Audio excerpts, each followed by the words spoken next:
As parents, you know that children love to play outside. It's great when the weather is nice and you can enjoy all that nature has to offer together without distractions like TV, computers, or cell phones. What you may not realize is that the great outdoors can be the perfect place to enhance your child's math, literacy, and social skills. Today, we're going to discuss how a trip to the park can really boost your child's learning. What else do you see on the ground? Sticks. Sticks? A big stick. A big stick. Children are constantly exploring their surroundings. There are so many things around the park that they can observe. As you walk through the park, look for and point out all of the patterns that you see. There are 4 horses over there. Let's go. You want to go see the 4 horses? Look, there are 4 bushes. Taking the time to observe these patterns and describe them enhances a child's vocabulary and observational skills. You can find patterns occurring in leaves, flowers, feathers, and insects. Do you notice the pattern in the petunia petals? It goes purple, white, purple, white, purple, white. Or create patterns with your movements as you walk. For example, hop, hop, step, hop, hop, step. You can take those walking patterns and add counting. Let's listen to Shanique play a counting game with Michaela. Now take 2 steps back. 1, 2. Good. Wow. Notice how she took time to count each step aloud so that Michaela can hear it. Then for fun, she could take a turn for herself and let Michaela count the steps. If you have an older child, you can add estimating by asking how many steps it will take to go from one tree at the park to another. Count their steps to see how close they got to the estimate. He loves me not. You can also count the petals on a flower, the number of birds in the sky, or the steps as you climb up to the top of the slide. Everyone knows that children love to crawl around on playground equipment. Let's climb up the steps. Up, up, up, up, up, up.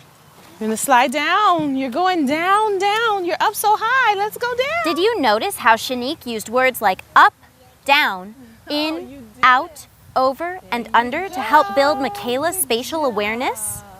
You can also compare the sizes of things you might find in the park. Compare small, medium, and large leaves or rocks. All of these ideas are ways that you can include mathematics while at the park, but you can also help develop your child's literacy skills when playing outdoors. For example, try taking along a picture book or nature guide to talk about the birds, trees, and plants you see. When you model reading books, it shows your child that reading is a fun and an important part of everyday life. Look around the park for signs of environmental print. Signs, labels, or bulletin boards are all opportunities to teach that print has meaning. For older children, you can explore letters or letter sounds. There's a sign over there and it says park. Okay. P. Can you just make the P sound for park? Pa. Park. Hi, Mom. Another fun idea is to bring along sidewalk chalk or a spiral notepad and a pencil. Try asking her to draw a story for you and then tell it in her own words, or draw a picture of what she sees. Here's another Remember small. to incorporate conversation throughout your trip to the park. Talk with your child as you walk, play on the equipment, or kick a ball around. And climbed up. Do we slide? We did slide. What else did we do today? Did we take a walk? Shanique engaged Michaela by asking open-ended questions. She really demonstrated to her that she was enjoying their time together. In addition, she was also helping her to understand the social skills of conversation. Parks really are great places for learning.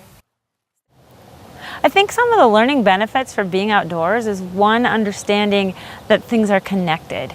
You may notice that the tree dropped a nut. The squirrel picked up the nut. Later you might see a little seedling growing. What does that mean? You might see the squirrel in the tree eating the nut. How that's all connected and how we're attached to that cycle of what's happening in nature. When a kid is outdoors, most young people are naturally curious. They're going to be observing, exploring. So they turn over a rock, or they'll see a flower or a plant or a bug that catches their eye. If a parent can ask those open-ended questions like, well, what do you see the bug doing? Where do you think it might be going? Why do you suppose it's green and blue instead of yellow and green? Children that are taken outdoors by their families, you can tell that they're ready to embrace the learning that's going to occur in the classroom. They have fewer fears. They're ready to jump in, dig in, whether it be math, science, reading, they're ready to go. And they also have experiences that they can build onto. These are all great ideas, but what's most important is that you and your child enjoy investigating and exploring the world. As you are playing, if your child wants to stop and look at an insect, a plant, or even turn over rocks, join him. Get down on your hands and knees to explore the world with your child. You'll be amazed at what you can learn together.